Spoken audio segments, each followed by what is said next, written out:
Nós vamos continuar falando sobre eleições. O Tribunal Superior Eleitoral, o TSE, divulgou o perfil dos eleitores em todo o Brasil. As mulheres continuam em destaque. Por serem a maioria, o número de jovens que irão votar pela primeira vez teve um grande aumento. O repórter Thiago Pires traz as informações.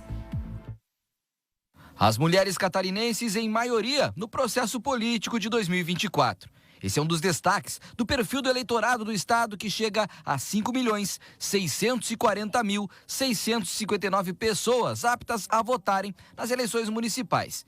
Um crescimento de 8,35% em relação à última eleição para prefeitos e vereadores em 2020. Desses, 2.926.691 são mulheres, representando 52% do total de eleitores. Números expressivos, porém sem refletir na realidade de representação política. É o que explica esse cientista político.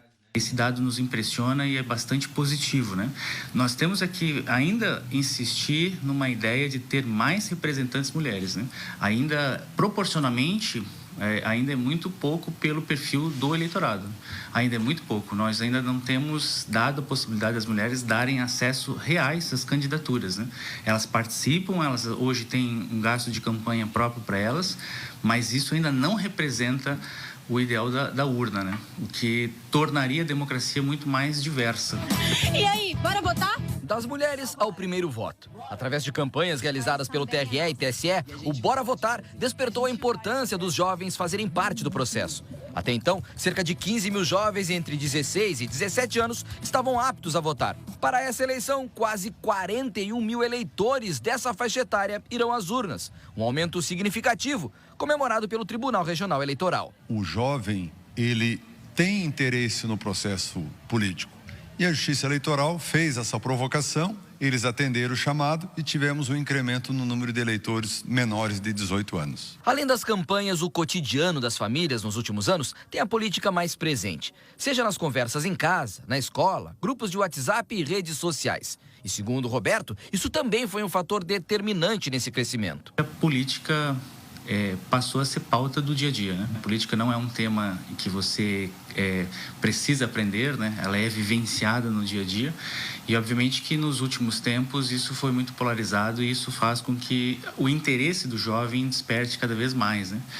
E a gente espera que esses jovens tenham consciência a respeito disso, né? Os dados são do Tribunal Superior Eleitoral para as eleições de 2024.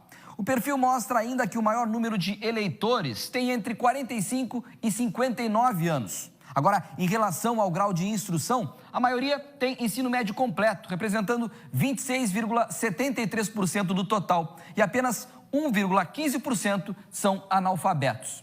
E um dado interessante para essa eleição: 1.036 transgêneros, travestis e transexuais usarão o nome social na hora de exercer o seu direito ao voto. Ainda que seja pouco, mas é uma ideia de reconhecimento da pauta, né? Santa Catarina é um estado que ainda apresenta muitos índices de violência contra as pessoas trans, não só Santa Catarina, mas o Brasil de todo recorte, né? E a pessoa ter as condições de, num processo eleitoral, se denominar da forma que bem lhe cabe, e isso fazer de forma republicana e registro oficial nos órgãos da Justiça Eleitoral, representa muito para essas pessoas. A pesquisa também mostra que apenas 3 municípios de Santa Catarina, que têm mais de 200 mil habitantes, podem ter segundo turno para prefeito: Joinville, Florianópolis e Blumenau. O município de São José, na Grande Florianópolis, é o 4º da lista em número de eleitores. Embora, de acordo com o censo de 2022, tenham mais de 270 mil habitantes. Apenas 191.370 pessoas estão aptas a votar. Isso prejudica porque essa pessoa que mora, exerce as atividades no município, utiliza a política pública, deixará de ter a sua opção ao local onde mora, né? Justamente por não ter transferido. Então isso dá um déficit muito grande no eleitorado nos municípios, em virtude de ter sempre pessoas de passagem, né? E é curioso porque é um enorme município, o município de São José, e não corresponde com relação aos seus eleitores, né? A propaganda eleitoral começa nesta sexta-feira, 16 de agosto, e vai até dia 5 de outubro.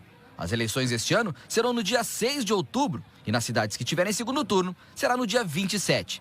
Mas, mesmo faltando pouco mais de um mês para as eleições, o TRE pede a atenção do eleitor. Que o eleitor faça uma pesquisa, relembre qual é o número do seu título, onde está o seu título e, se possível, baixe a ferramenta chamada e-título. Lá tem todas as informações do seu documento. Isso vai facilitar bastante na hora da votação. Uma novidade para 2024 é que ele poderá ser habilitado pelo mesário, não só apenas pelo número do seu título eleitoral, mas também pelo CPF, o que vai, com certeza, colaborar para agilizar o processo.